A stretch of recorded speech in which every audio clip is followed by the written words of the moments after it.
So I'll start off with the introduction. Thank you for joining in today. So Dr. Mala Muldhar is a consultant psychologist working in the area of mental health for more than 15 years now. Her specialization is in child and adolescent mental health.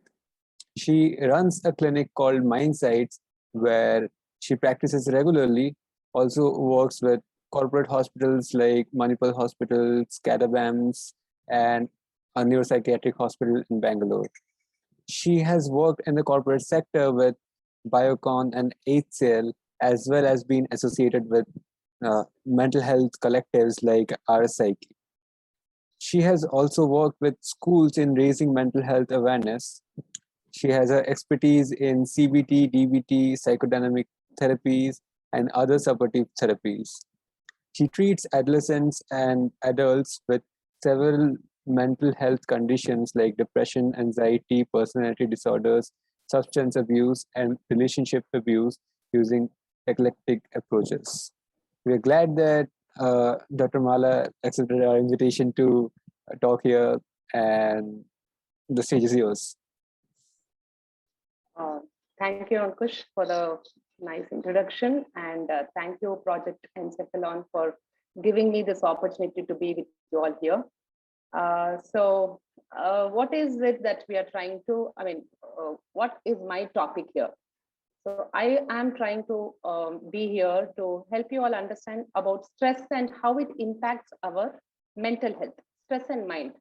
So what is it that we have to learn about stress to look at how is it going to impact our mind, our body, also our mental health in a way that it is going to make us understand like what is it that we are going to learn about ourselves here, with understanding what is that stress that I'm going to, what is the stress that I'm dealing with, how much is my stress, what is the stress I have to understand from my perspective.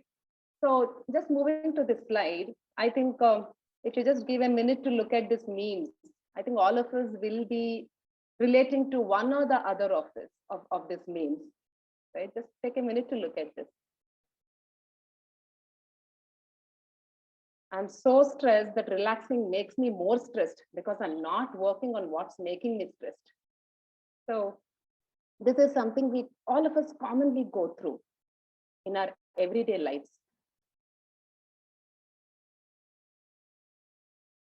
Now, moving to our understanding, when we look at it from our own perspective, all of us do go through stress. Stress is not an alien world, world. It is a very, commonly used term. I'm stressed. I'm feeling like this. Oh my God, it's such a big stress. So now just take a minute to think about, how do I know I am stressed? How do I know I'm stressed? It could be anything. So here we are just giving you a small poll. And I would want you to just give me anything that comes to your mind. There is no right or wrong answers here.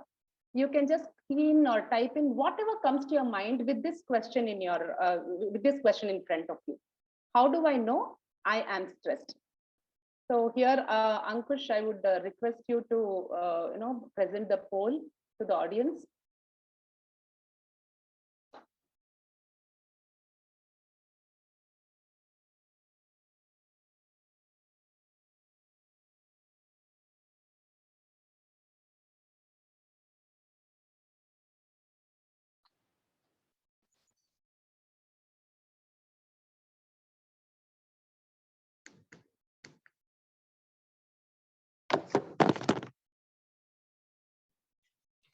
You could just open the link in the chat and you could write down your answer there.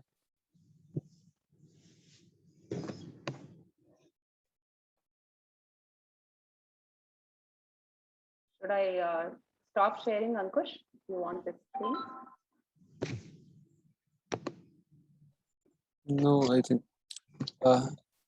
Parul, you can just open the link and write it there. That would be helpful.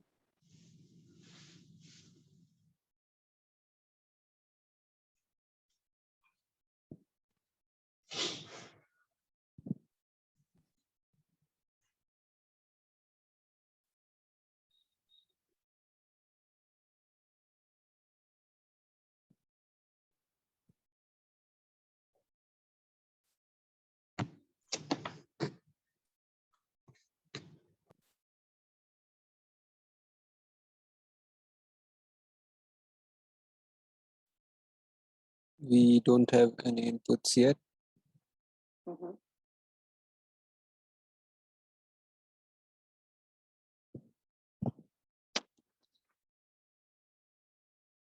I think everybody is stressed. We are not seeing any responses here. I saw something on the chat. Yeah, somebody wrote Wrote it on the a bad chat. headache. A bad headache. So if you can just type it out here so that all of us can see what stress means to each one of us specifically. So we have just 2 minutes on this. That's it. Just 2 minutes.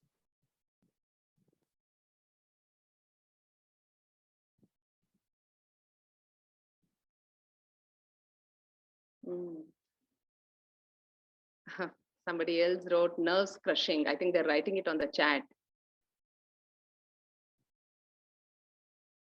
Nerves crushing. Yeah.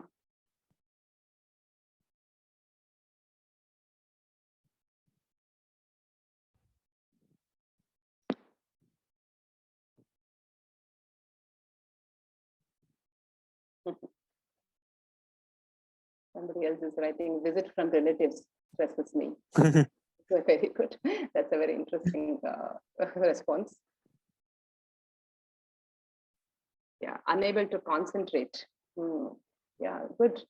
So we're getting good responses. Yeah, unable to concentrate. For me is when I'm messed up, can't think of anything. Hmm. And I'm feeling messed up and my thinking stops. I cannot think anything more. Very good. No longer enjoy things as I normally enjoy. Yes, valid one. When I'm stressed, I do not enjoy whatever I'm doing. Gravitating towards isolation, deteriorating self-care. Very good. So for me, it's the hair fall. Yes. So much headache and feeling uncomfortable with everything in my environment.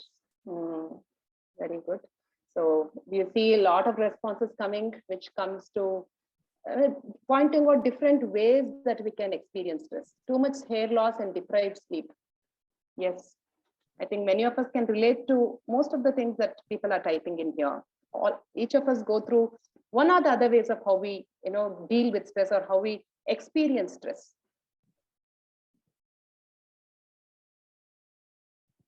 Very good. I think those are all nice responses we got. Now, You can share your screen yeah, I'm again. sharing my screen. Yeah. Not taking needed breaks. Another input. Yeah, not taking needed breaks. Yes. Now, those are all, I think, good responses we've got. Why did I ask this question, first of all? Because we have to understand that when I am stressed, okay, there are certain things I go through when I'm stressed, right? And each of us go through our own way of dealing or feeling stressed in our own unique ways, right? And that's very important for us to identify and understand that I have my own stressors and I have my own ways of dealing or coping with my stress. So first of all, the primary place is to identify when I am stressed. Now looking at what is stress normally. So what do we look at stress as? What is stress? So all of us know that stress is a very commonly used term. So stress is something which is a very normal human reaction that happens to everyone. I would say not even one of us would not be there who would not have experienced stress. I think most of you would agree with it, right? So our human body is designed to experience stress and react to it. Our body is designed by itself to experience stress. Like, let's say when there is zero stress, I am not able to sit here and do the presentation. I have an optimal level of stress, which is making me sit here and talk and take up the challenge and be focused on what I'm doing, right? So therefore, this amount of stress, our body is designed to experience it. And we have to be able to experience that stress. So what is stress? When we look at it from the definition perspective, it is whenever you experience a challenge or a change in your, in your surrounding, it is called as a stressor. The body produces certain physical and mental responses. Our body produces physical and mental responses, and that is stress. So any change, it could be change of a place, change of a school, or taking an exam, doing a presentation, participating in a competition. Any challenge or change that you experience in your everyday life can produce something called as a stress, which is very normal to all of us, for all of us to face. Now, coming to, we understand that many of the times when we ask people, okay, is stress good or bad? Many of the times, very automatic response we get from the audience is, no, stress is bad. We should not face stress. We should not, we should not be feeling stressed, or stress is negative. Now we have to clarify here that stress is by itself not bad. So there's something called as a good stress, that is a eustress, which helps us to fight. A good stress is important for us to keep ourselves active and alive. Like, I can give you an analogy of blood pressure. So I have BP, I have blood pressure. That doesn't, you have to have blood pressure. You cannot be alive without a pressure, isn't it? So the similar way, it is high BP or low BP. So it can be a good stress or a bad stress. Good stress is something that keeps us alive and kicking. Bad stress or the distress is what makes us feel at a threat with our overwhelmed responses. Now, if I am sitting here and talking to you, I am facing a certain amount of good stress. I'm dealing with it like a good stress. Like, I am sitting here, I'm trying to focus, I'm trying to be alert, I'm trying to be involved, because I have a stress, but I am using it in a way which is helping me be in the situation. What happens when I'm distressed? Maybe I will call up in the last minute to this team, Project Encephalon, and tell them that, something has come up, I'm really sick, or sorry, I cannot make it to this event. So I might, whenever I'm feeling it as a threat, oh my God, what will I do? Am I prepared? Will I be able to deliver it properly? If I'm feeling at a threat, I might not even come and sit here, right? So a stress could be good stress or a bad stress. It depends upon how I am dealing with it, right? Now, to understand how much of stress is important, again, here we are trying to show the stress level versus the performance. If we are looking at stress being nearly towards zero, that is when we feel very lame. There's no purpose in life. There's no activity. It's very inactive and we face boredom. There's nothing else I'm looking forward in life, which is obviously not the one that we have to live with. But when the stress is gradually, it is increasing, right? There is a healthy tension that is built within ourselves. There has to be that healthy tension. Otherwise, as I told you, we would not even be motivated to get up from the bed if you don't have that healthy tension. Then it allows us to feel motivated over the levels of stress that keeps increasing whenever we are meeting our challenge or demand, which makes us focus and give us our peak performance. So there is an optimal level of stress that we have to be with, else our body is not responding to the event or the challenges in the right way. So, but whenever the stress levels are peaking, we should be able to look at it as eustress or a positive stress. But when does it become a distress? When we start going high on our stress levels beyond a certain point, when we do not know how to make it work for ourselves, when we do not know how to look at it in the optimistic way, when we do not know how to manage stress at this optimal levels. At this optimal levels, we would not know how to manage it. That is when the stress can build up and it can lead to a stress overload, where you can get fatigue, there can be exhaustion, there can be panic, anger, and anxiety. There can be feeling like the burnout or the breakdown, which can also lead to physical issues like sickness or disease, which happens very automatically with stress overload or chronic stress or prolonged stress, right? So we have to understand how much stress is important and how much am I keeping it in the optimal level. Now, if we look at the physiology of stress, what happens what happens to my brain when there is a stress reaction in the body? So you must have all heard of amygdala.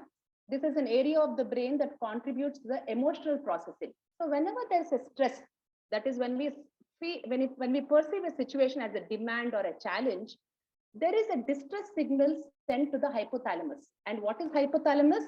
Hypothalamus is the command center. it communicates with the rest of the body through our nervous system, and the person gets the energy to fight or flee. Whenever there's a demand or a challenge, this hypothalamus works in tandem with our nervous system, and sends this message to take charge of the situation. The fight or flight response is responsible for our physical reactions. Whenever we are stressed, I think most of you also put it in the chats that I have this headache, I have this palpitations, or I feel very nervous, I feel very weak. So what happens because of this fight or flight response, our body reactions are also in a certain way. There is physical reaction that is shown outward, that we sense it in our body sensations. There, a hormone called as cortisol is released, which helps to restore the lost energy in the response. Whenever we are responding to a demand or a change, there is an energy lost in kind of dealing with the stress. Okay, and this cortisol, the hormone called as cortisol, helps us to restore this lost energy. When stressful event is over, the cortisol levels has to return back to stasis. It has to return back to normalcy. That is how it is designed in our body. So this is, we have to understand, this is how our body responds to stress. Our brain responds to stress. Now, when we talked of, positive or a good stress or the eustress. So what happens when I am facing a eustress? I mean, how do I, relate to a good stress? So we have to all understand stress response is the body's way of protecting us. Our body protects us through the stress response. I mean, it has to be there as a protective factor. It has to protect us. When working properly, as I told you, I'm staying focused, energetic, alert because I am facing a certain amount of stress. It has to help you to meet your challenges. If you have to meet your challenges, you cannot go there without stress. Otherwise, you will not even be motivated to take up the challenge. Like it keeps us on it keeps all of us on our toes when we are doing a presentation, or when you're studying for an exam, you'd rather study than watch TV. Otherwise, we could all watch TV while studying for an exam instead of studying. Why do you study instead of watching TV? Because you are having that level of stress, which is important for you to be with.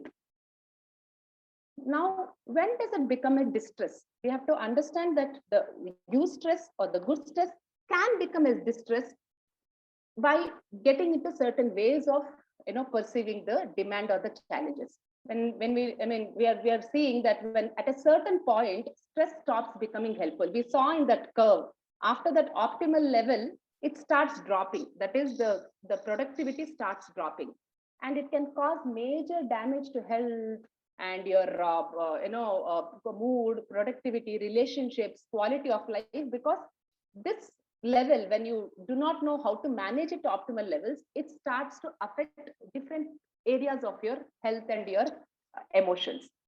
That is where, when our nervous system fails to distinguish between emotional and physical threats, when we do not know how to manage it at optimal levels, our nervous system also reacts in a certain way, where it fails to distinguish. Let's say you are going in a forest and you come in front of a wild animal. You face a wild animal, let's say a tiger. So what happens at that point of time? It's a physical threat. It's a life or death situation. So your body has to react in a way which makes you, the heart racing is there, palpitation is there, sweating is there, or you feel dizzy, you feel like very weak on your legs. Why? Because this is a real life or death, and you have to either fight or flee. Now, when you're facing an exam, when you do not know how to manage it at the optimal levels of stress, the same sensations come through, and our brain mimics it as if it is a real life or death situation. That is, the body can react as strongly as if you are facing a true life or death situation. That is when it tends to be accumulated as a stress overload. That is, you tend to get stressed out frequently like this, and body remains in this heightened state of stress most of the times. The body doesn't know how to calm itself down. The cortisol that we talked about is not coming back to stasis. So it is just getting released excessively. And that is when it impacts a large part of our physical and emotional health. Now, again, when we look at the brain and chronic stress, we explained to you how stress is important and how the brain helps you to deal with certain amount of stress. So when chronic stress is experienced, the body makes more cortisol than it has a chance to release. We talked about the cortisol, the hormone that is released with stress. Now, high levels of cortisol can wear down the brain's ability to function properly. Whereas the brain's ability to function properly, because of this high levels of release, where it is released beyond a certain point, it brings down the ability of the brain to function properly. So chronic stress, it's been researched that it has an effect of shrinking effect on the prefrontal cortex. What is the prefrontal cortex? It is the area responsible for memory and learning, which is a very important part of our everyday life. We have to keep using our prefrontal cortex to deal with everyday situations in life. And eventually it can increase the size of amygdala. Amygdala is what, where the emotional responses are processed. So this can make the brain more receptive to stress. The stress can become, they can, we can internalize the stress more acutely, more intensely than required because of this, the reactions of the amygdala. Now just look at this picture, an unstressed brain versus a stressed brain. So we talked about the prefrontal cortex. We talked about how the prefrontal cortex would shrink when it is a stressed brain, that is with chronic stress.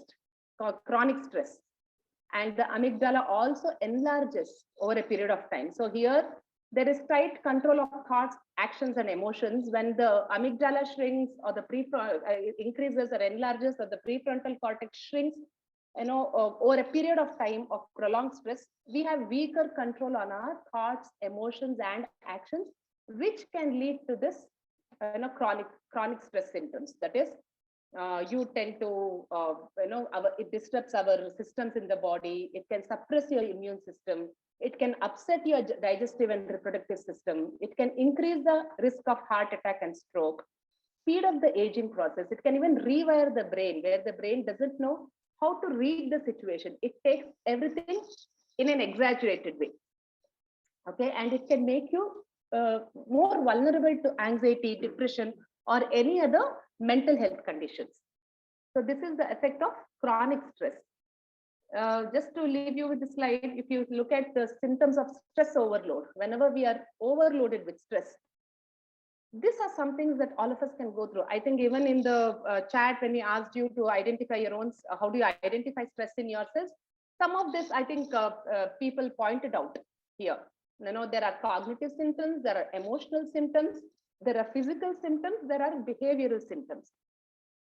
So cognitive symptoms could be, how you have memory problems, inability to concentrate, emotional like depression, anxiety, irritability, moodiness, physical symptoms of aches and pains and diarrhea, constipation, nausea, dizziness, whatever. Behaviors like eating too much or eating too less, sleeping too much or sleeping too less. Many of these behavioral symptoms that we display to cope or deal with the stress overload. Now, causes of stress overload, it could be external factors, which also comes with internal factors. External factors could be major life changes, work or school, relationship difficulties, changes, major life changes could be something like this COVID situation where all of us are facing this stress. It could be, a separation, death of a loved one, work or school responsibilities, relationship ones, financial problems, being too busy, children and family. With this external factors that we cannot control to a large extent, what happens is happening. The internal factors, that is what is built within us, helps us to deal with these external factors to a certain extent. But when we have certain internal factors as a predisposition, like pessimism, we do not look at life with the right kind of lens. We always think negative or jump to conclusions. Inability to accept certainty. We do not know how to live with uncertainty. Everything has to be crystal clear. Everything has to be in control. I have to know what is happening 1 year later in my life this day. So we have this very strong need to have certainty in life, which also is a risk factor. Rigid thinking and lack of flexibility. Many of us show that, we have to, should, must, always, never becomes the way we deal with our everyday life. Negative self-talk, self-doubt, unrealistic expectation. I have to be like this. I should be doing this in this 5 years. I have to always come, stand first in my whatever class. Perfectionism. I should never make a mistake. I should always be right. I should never be pointed out. All or nothing thinking. It's either 0 or 1. Either I feel miserable or I have to feel on that pedestal. So these are the internal factors that causes stress overload from the psychological perspective. Now the protective factors is resilience. So what is resilience here? It is capacity to recover. How I am recover from difficult times. How I have this inner toughness to deal with situation. Optimism, to have the right views, right ways of looking at life. Positive attitude, the way I think I am with respect to the world. Distress tolerance techniques. I know how to tolerate distress without succumbing or giving into it. How I can allow myself to face it, but still tolerate the distress, not feeling vulnerable or weak. So this is distress tolerance techniques. Flexibility, I know how to keep shifting in the spectrum or the continuum where I can place myself at different points, coming up with the demands or challenges in life. Ability to self-soothe, I know how to soothe myself. Whenever I'm feeling a little tensed or nervous or anxious, I know how to soothe myself. Self-efficacy beliefs. So what are the self-efficacy beliefs? Where I have certain beliefs on my capacities, on my inner capacities to execute certain behaviors. I have my own self-efficacy beliefs. It can come like, I know I can manage. I am good at it. I will somehow get through. So these beliefs are very important for us to face the challenge or threat, having the right levels of stress.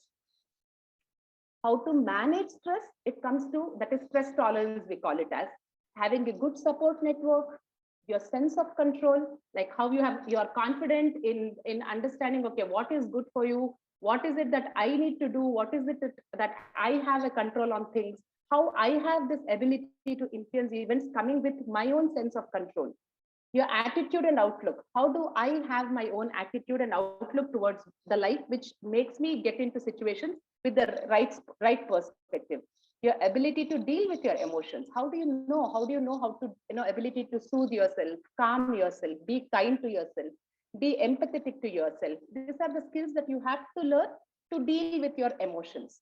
And your knowledge and preparation to get into whenever you face a stressor, you should be able to be aware of, okay, what is my awareness level, what is it that I'm facing, how long would this last, what are my coping mechanisms, what is it that's going to help me? So this knowledge and preparation around your stressors will also help you to deal with it adequately. So I would leave you with this thought that I think all of us should be able to relate to this and be with this. So I refuse to stress myself out about things I cannot control or change. If I can just allow things to be the way it is without trying to control them, which is like controlling the uncontrollables, and try to be with myself with the right intention and the attitude and the perspective. And I think this is very important for all of us to be with.